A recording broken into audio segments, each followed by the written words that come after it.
we are going to go back to a national kind of a level of conversation here. Talk about this polarization that is so prevalent. We talked about it in this last panel and how it has an effect locally. It is local, it is national. These things are all connected. We are going to be joined up here by my colleague, Kristen Go, our fabulous editor-in-chief. She's going to bring her first guest, Doug Osei, up here, and we're going to have Leon Panetta joining us shortly. So I will let them get started. Kristen.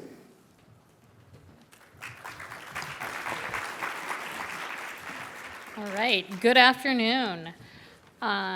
We still have a lot of exciting programming for you guys here today.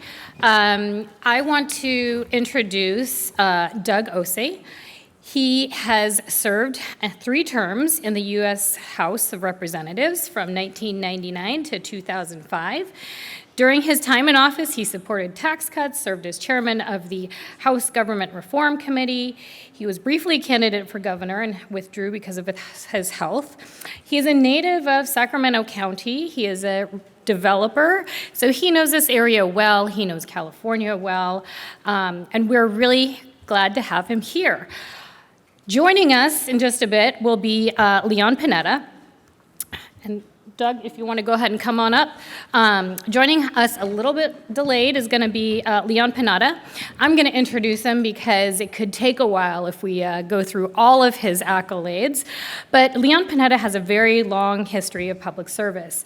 He was a U.S. representative. He served in the Clinton administration as Director of Office of Management and Budget. He was the former director of the CIA, and he was the Secretary of Defense, both under Obama. He and his wife, Sylvia, have created the Panetta Institute of Public Policy at CSU Monterey Bay, and he will join us directly, and we'll give him a mic. But to keep us on schedule, Doug and I are going to go ahead and start our conversation. As he said, the people who come on time get rewarded, right?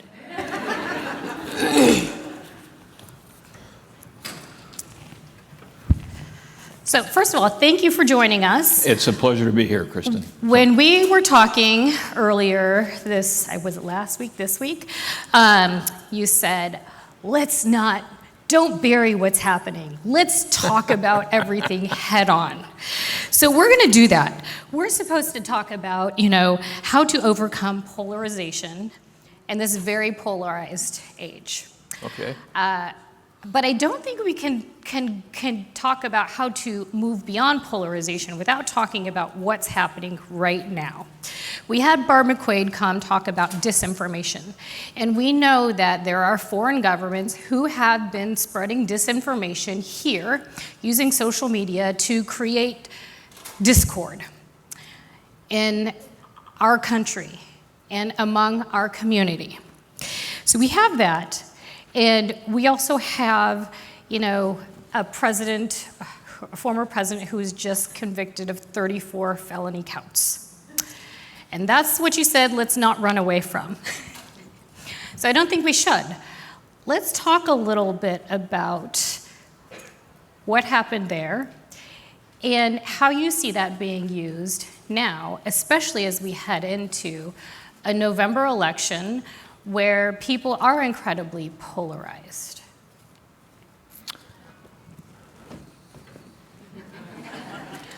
So I know how to deal with I can solve polarization in our country. If you all just agree with me, we'll be fine.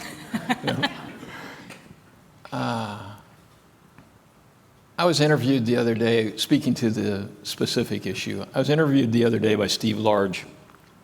And I wrote down what I was going to say to him before I got the interview because I knew that it would get discombobulated. Steve asked me about the conviction, and I said, I can't tell you how disappointed I am to find ourselves after 240 years with the choices for president that we have. I find that amazing that in a country like ours, these are the choices we have. He interpreted that to mean, well, I'm not going to support Trump. I don't know who I'm going to support. Mr. Secretary, how are you, sir? Nice to see you. So I followed on with Steve, and I said, look, this isn't church. okay? This is politics. And it's a linear, I don't know, it's ones and zeros. You're going to pick one or the other. You don't get to pick who you want. You're going to get one or the other. It's just like in 16. I mean, you had a known commodity and an unknown commodity.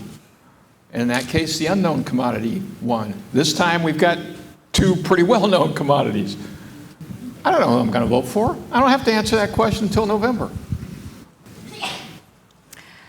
We've seen just in the past few days since the conviction, I think 24 hours after the conviction, the Trump campaign raised $53 million, which is a record. And that's a lot of money, and I think the latest polling shows that, I think this was from the New York Times, that they conducted a poll with people ahead of the conviction and after, and it changed by about 3 percentage points. So to me, that indicates people aren't changing their minds. It is definitely being used. Secretary Panetta, I thank you for joining us. Thank you very much. Sorry for being late. Crash in Stockton, but oh no. we made it. Nothing like my hometown to stop you up, huh? Well, we were just talking about the conviction and how polarized our country is right now. And I'd like to get your thoughts on the conviction and, how we move forward from here. Well, first of all, thank you very much for inviting me. Look, this country is deeply divided right now. I've often said I've seen Washington at its best and Washington at its worst. The good news is I've seen Washington work, where Republicans and Democrats were willing to work together on major legislation. And the result was we actually were able to make a great deal of progress. But it is very divided, it's very partisan, and it's very dysfunctional. And that's showed up in the politics generally. There's no question that a majority of Americans are concerned about both candidates. Their ages, the fact that neither's done a very good job at unifying the country, and now the particular problems that in some ways both are facing. One, the first convicted president now running again for president of the United States as a convicted criminal. And the other suffering low polls as a result of a lot of things: immigration, inflation, and add to that the wars, particularly the war in the Middle East.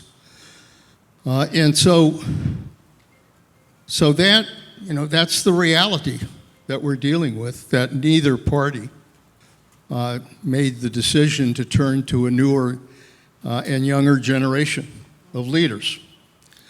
My wife and I run the Panetta Institute, and our goal is basically to try to develop a new generation of leaders. And man, do we need a new generation of leaders in this country right now. But it's going to take a while. And so we're going to have to go through this election.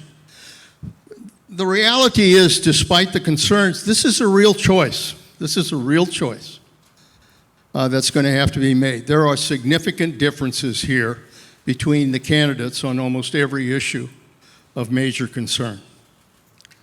And so it is going to be a choice. It's not going to be pretty. It's going to be ugly.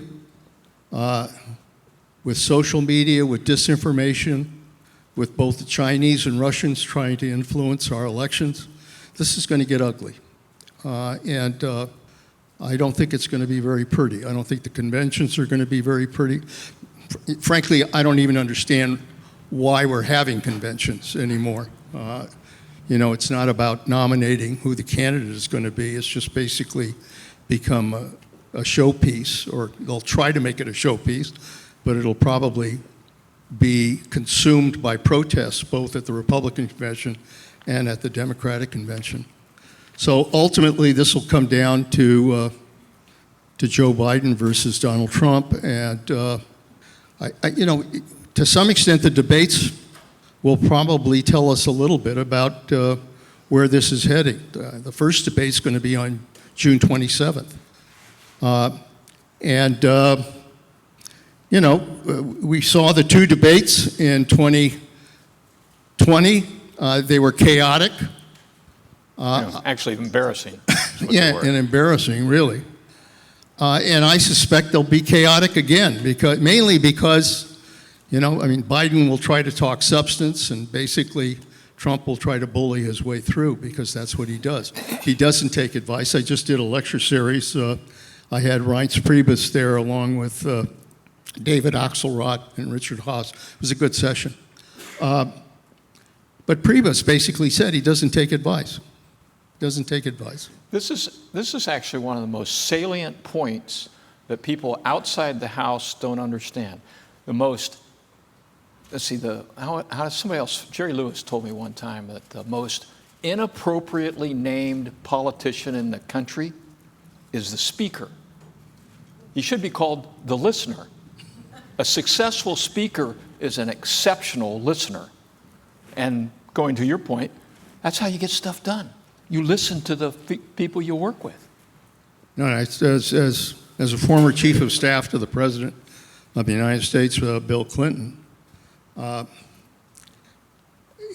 if presidents, and that was true for both Bill Clinton and Barack Obama, both of them knew that they didn't have all of the answers to the problems that they were confronting, that they had to rely on smart advisors. They had to rely on people who knew more than they did about the subjects. That's what presidents have to do. They should do it in order to try to ultimately make the right decision for the country. And so, all of the chiefs of staff I've talked to Donald Trump have all made the same point, that he does not listen. He doesn't want advice. He basically believes that his guts are the best guide for him. And so he's not going to do preparation. But at the same time, I have to tell you, these debates can produce a moment that can be very defining. And if I were in the sessions with Biden, I would give him 5 lines to say no matter what the hell happens. They'll try to make the headlines. Yeah. One of the things, for our founding fathers, there were checks and balances that they put into place. There was the presidency, there was Congress, there's the Supreme Court, and then there is what's called the fourth estate, the media. All of those are at historic lows in terms of the level of trust. A Pew poll said 7 in 10 Americans say they have an unfavorable view of Congress. That's the lowest that it's been in 40 years. Both of you have served in Congress. Both of you have had to work on, on working towards something, right? So and we're also seeing a number of seasoned congressional leaders leaving their posts. There was just a story that said it's not worth it. The attacks on them personally, the people who are shouting, regardless of the side, it's hard to get work done. Do you guys think you would be able to be as effective as you were in Congress if you were serving now? Doug? Short answer, yes. I think the solution to our polarization is to elect and appoint people who are problem solvers rather than flamethrowers. And that's been lost. I mean, it's almost like, we go to the people who are the loudest and the proudest as opposed to the most effective. And as one of your colleagues said, I succeeded, Vic Fazio. Vic never took credit for anything, but he was the number 3 guy in the House. That was one of the keys to his success. Ralph Regula, who you served with, one of my mentors, same thing. He never criticized in public.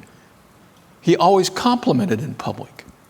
And if he had a difference with somebody, it would be privately. He'd say, hey, Leon, come talk to me for a minute, kind of thing. These are fundamental keys to being able to get stuff done in the House of Representatives. Because let me tell you something, it is a contentious arena.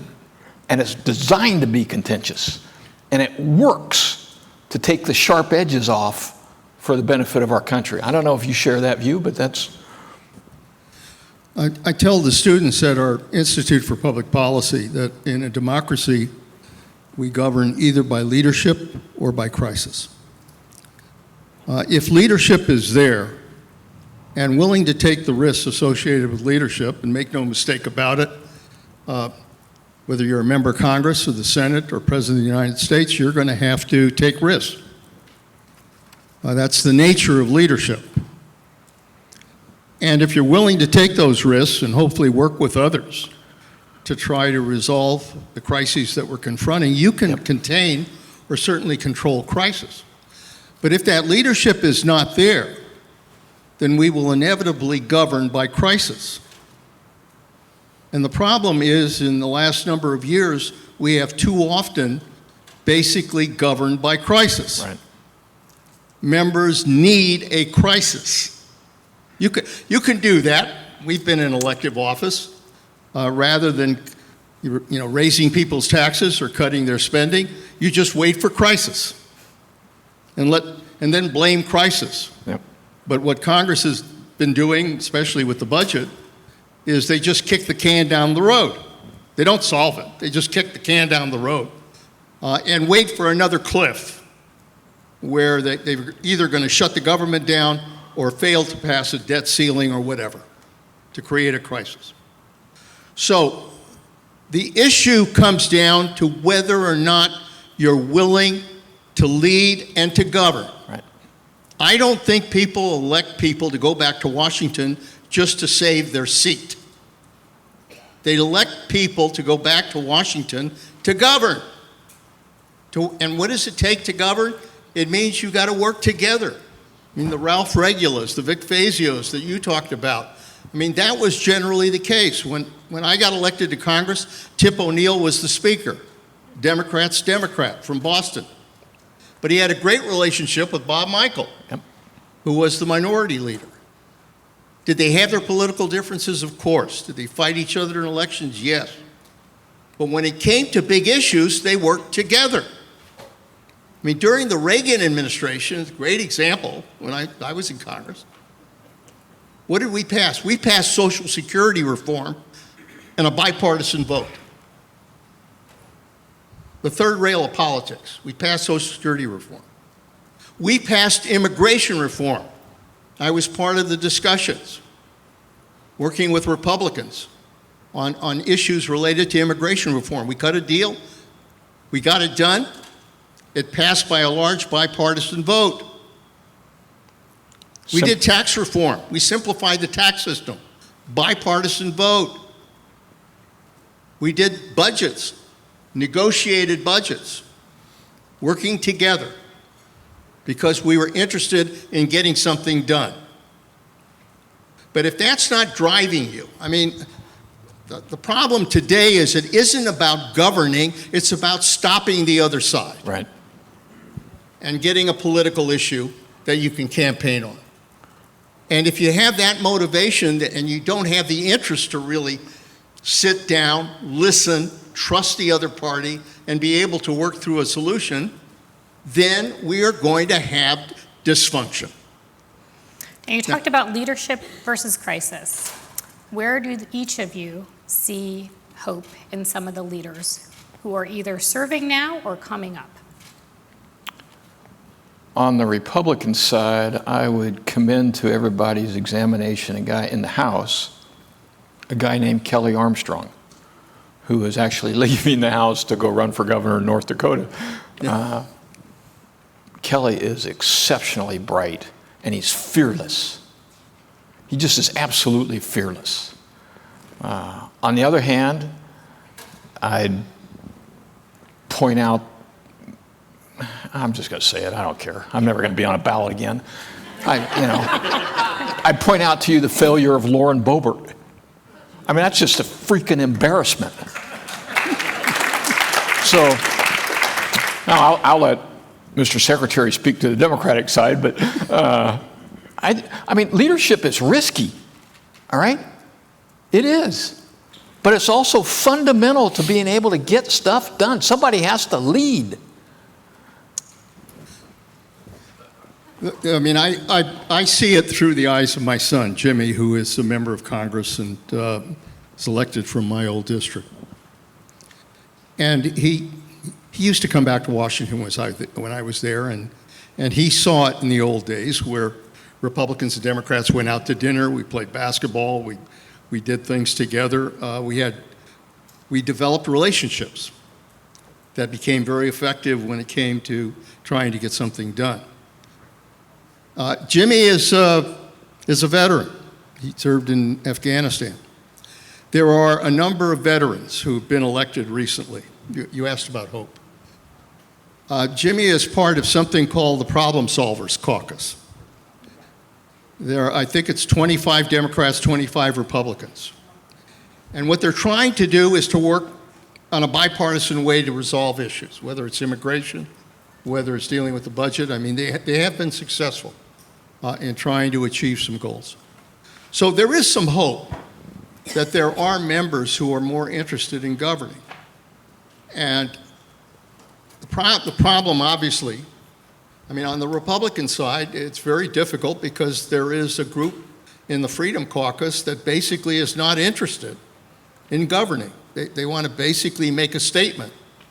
And so the speaker's having a difficult time, any speaker's having a difficult time trying to be able to keep the House together. Frankly, I give this speaker some credit because he knows he's got to work with the Democrats in order to get anything done. That's okay. I don't have any problem with that. It ought to be bipartisan anyway.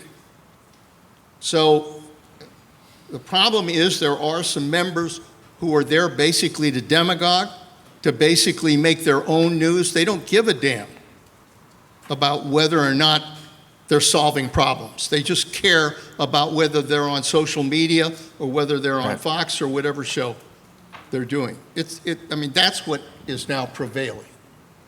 And so, ultimately what is desperately needed is, as I said, the leadership quotient, but there's also the trust quotient. You can't do a damn thing in Washington, or anywhere for that matter, unless people trust one another, which means that you can sit down and talk with somebody from the other party and not get a knife in the back, but be able to talk honestly about your different views and try to figure out if you can find consensus and find a compromise that can move the ball forward. That, ladies and gentlemen, is what governing is all about. Yep. That's what you have to do. And there's a stylistic component to this. The people that we elect as a country to go serve there, we need to be very careful who we send. The people we should be sending are folks that the electorate thinks well of, obviously, but they also, those candidates understand that they're part of something larger than themselves. And I think a lot of that's been lost. I mean, there's 10% on both sides that, you see them as regulars on social media or on different channels. Nobody pays attention to them inside the House. They're not the people that are leading, all right? It's just who you elect matters. Look, there's always been a percentage of nuts in Congress, okay? It's just that the percentage is larger right now. Right.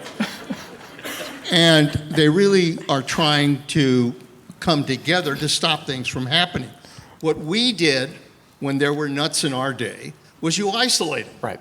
You listen to them, you nod, you hope they'll vote the right way. But nobody paid attention. And now they have to pay attention because they're the difference sometimes between whether or not you can try to move a piece of legislation. I mean, look, it was a tragedy that it took 7 months to pass the aid package for Ukraine, Taiwan, and Israel. Right. A tragedy, 7 months. And don't think that Russia didn't take advantage of it. And don't think that our adversaries didn't take advantage of that. Stopping that aid package hurt America. Badly. It hurt our national security. Badly. Yeah. And And that, I mean,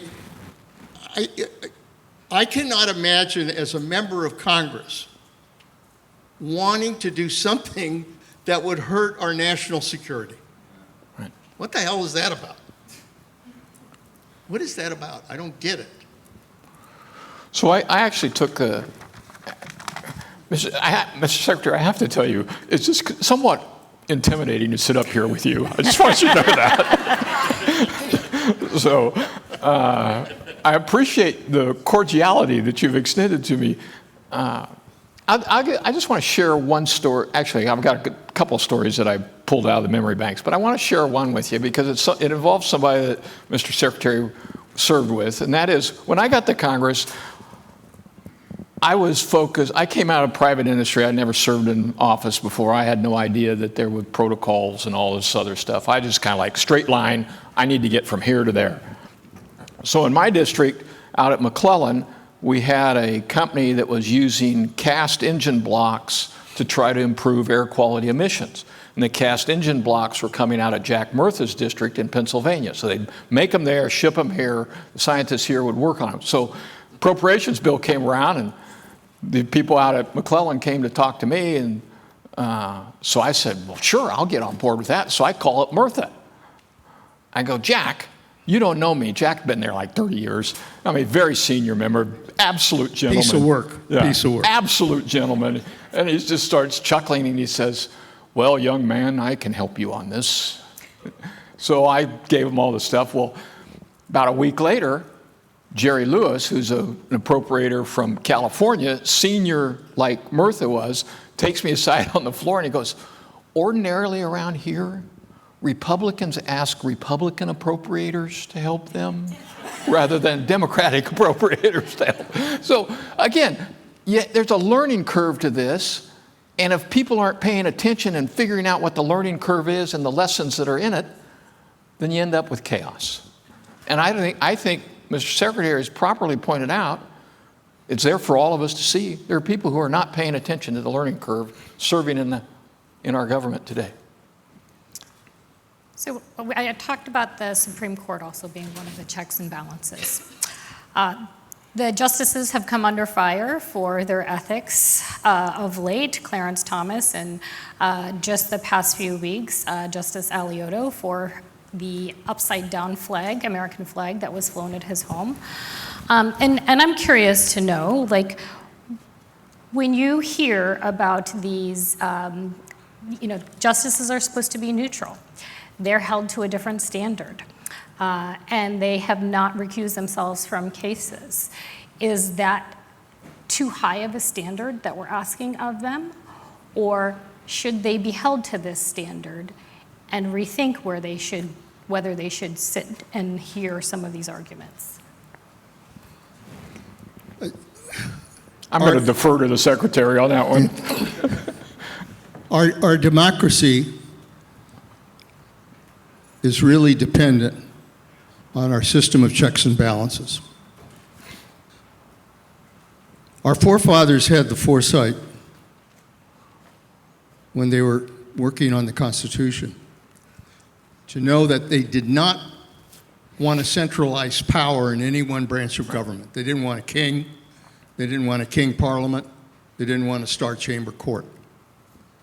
And so they developed this remarkable system, frankly, of three separate but equal branches of government, each a check and balance on the other, each a check and balance on the other. And the purpose of that check and balance was to make sure that we had limited government, that you didn't have centralized power.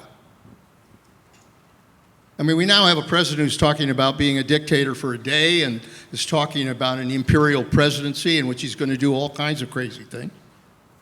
And the question we have to ask is, is our system of checks and balances going to be up to dealing with that? Because that's a threat. Now, I have to say that our system of checks and balances has worked pretty well under some pretty severe circumstances in these last few years. But for that system of checks and balances to work, we need to trust in the checks and balances. Whether it's Congress doing what it's supposed to do in legislating, whether it's the president doing what the president's supposed to do in governing this country and trying to unify this country in doing that, or whether it's the Supreme Court that has to make decisions about what is constitutional. A huge responsibility. And very frankly, right now there's, trust is being undermined in almost all three branches. And now that's true for the Supreme Court. I mean, there was a time when we could at least believe that the court ultimately could make these judgments based on their interpretation of the law. And I think they generally try to do that. But when you have ethics problems that impact on the judgment of some of these judges, it raises concerns. Yes, they need to abide by ethics rules, for God's sakes. I mean, I'm a lawyer. If I'm going before a judge or before the court, I want to know that whether they're conservative or liberal,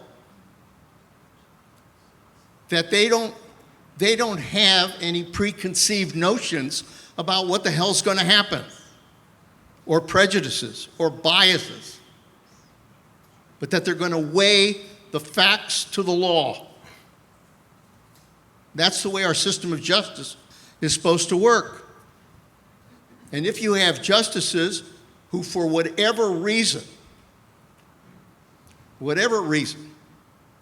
questions are raised about whether or not they are going to be fair in judging an issue, that's a problem. That's a problem. That's a problem. And so I would hope that the Chief Justice understands what's going on, that trust in the court is eroding, and that he will move to implement and require that they abide by a rule of ethics as to how to behave. I think that really is necessary now. So trust in the presidency, Congress, and Supreme Court is eroding. I don't want to leave us on that note. So I just want to go to this question because how do you rebuild that? Yeah. And it's to me, I mean, okay, so I'm not a lawyer. I went to law school for 45 minutes. I made it to the first break and I was out of there, literally. I get it. I bent the rules to get in, and then I said, "This isn't for me." But speaking to the trust, you don't build trust by waving a magic wand. You build trust day after day after day by making your word good. When you tell somebody on the floor of the House of Representatives, "I'm good with this," or "I'm not good with that," and then you go the other way, you have violated trust, and everybody in the institution will know it, that you are not reliable. So it's like paying your mortgage. You got to pay it every day, every month. Building trust is just like that. Every single day, you got to comport yourself appropriately. You have to mean what you say, and you have to stand behind what you say. If you do that, I think a lot of these problems go away. I mean, some of my best friends were on the other side. Rahm Emanuel and my dad hit it. I don't know why, but Rahm Emanuel and my dad thought they were cousins or something, It was just like two kids in a candy store. I do want to, there's a certain individual in this country, in my opinion, who has received an undue amount of criticism. And I think it kind of leads into this polarization question, because people like to make fun of politicians. The worst thing you can do as a politician is have people making fun of you. I want to talk to you about Al Gore. So what do you think the worst day of Al Gore's life was?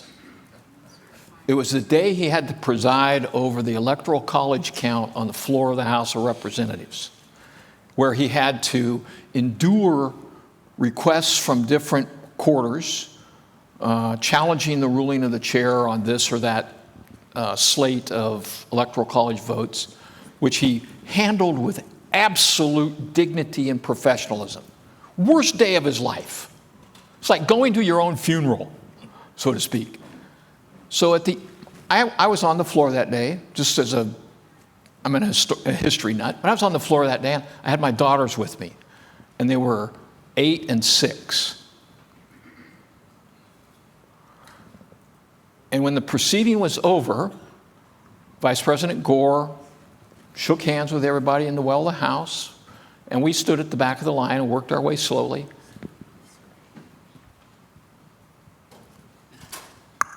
I can hardly tell this story.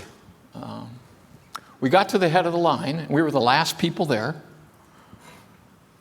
And Vice President Gore said, "And who are these 2 young ladies?" And then he got down on one knee.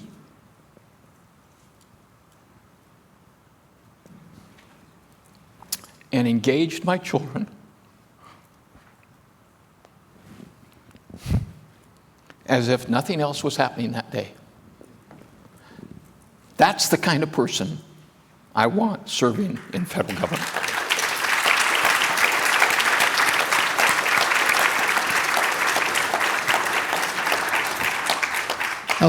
Al Gore was a classmate of mine, by the way, when I was elected in 1976. And in our class, it was kind of one of the Watergate classes. And we had, in my class, Dick Gephardt was a member of the class. Al Gore was. We had Dan Quayle was a part of that class as well. And a number of others that became leaders. Murkowski and Barbara Mikulski, I should say, in the Senate was a member. Mike Skelton. We had some very good members. We also had some that went to jail, but we can talk about that later. All right, we're going to leave on a positive note. We are getting our countdown here. I'm trying, guys, I'm trying. We have a great mix in this room. They all came to listen to ideas, and how can we make great ideas come out of California, make us even better. We have a good mix of people in the public, private, nonprofit, and media sectors. So when you guys think about what is the one thing they can do to help get past this polarization, what would that be? So I've actually given thought to that question. I have 5 things that I think guide us to a solution to the polarization. I've spoken about 3 of them. Elect and appoint people who are problem solvers, compliment in public, criticize in private, appreciate how we are all part of something larger than ourselves. If you make a mistake, admit it and correct it. And then finally, as a donor to CalMatters, and they don't always write what I want, but as a donor to CalMatters, we'll get you a sticker here. We absolutely need an aggressive, investigative media that has not got an agenda, but just wants to present information.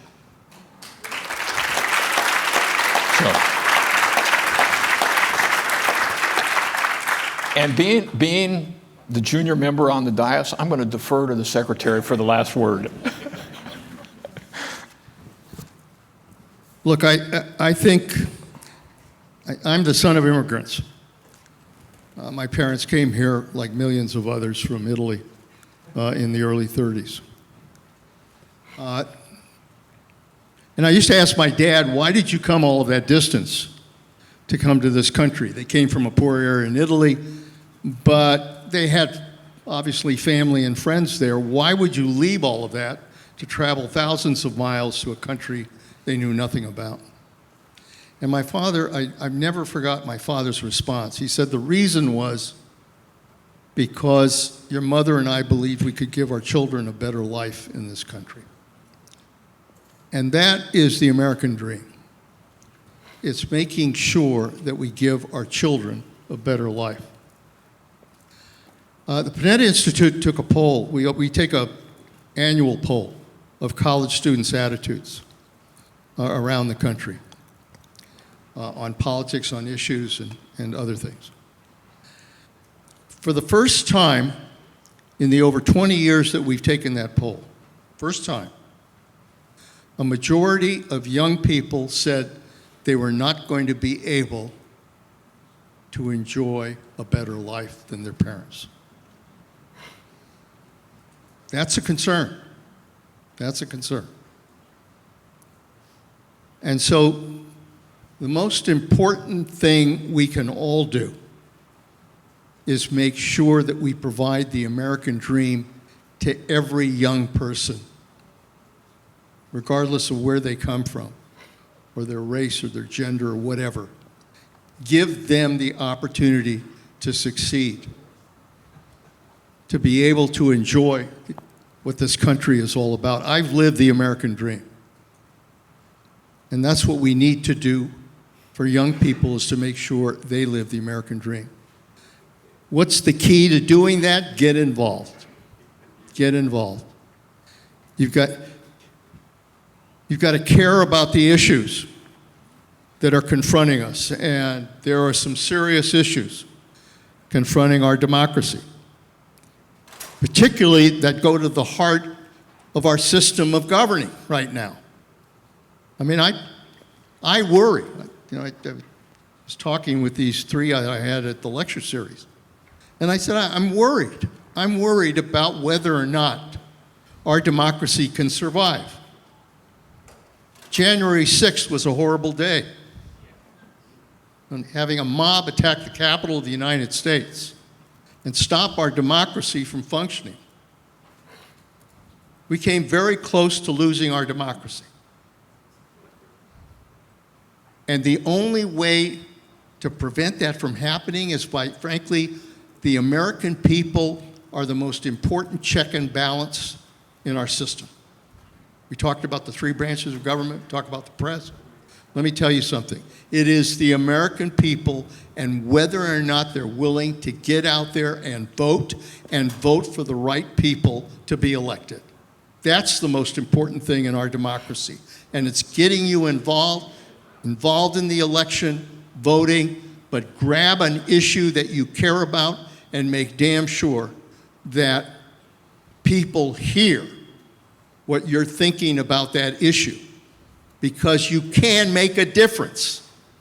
The whole purpose of public service, and Doug knows this, the purpose of public service is to make sure we give our people in this country a better life. Yep.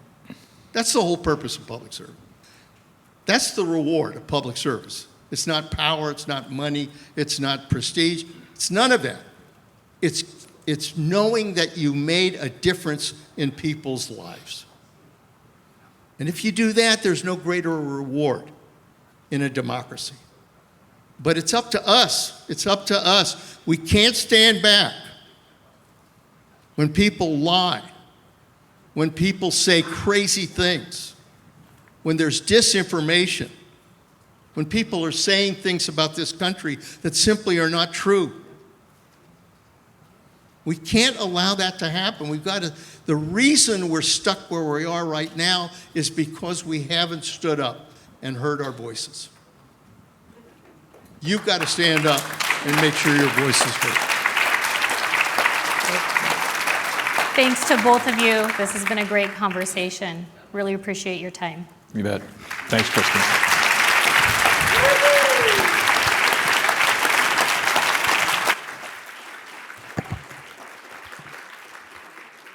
Thank you. Great job.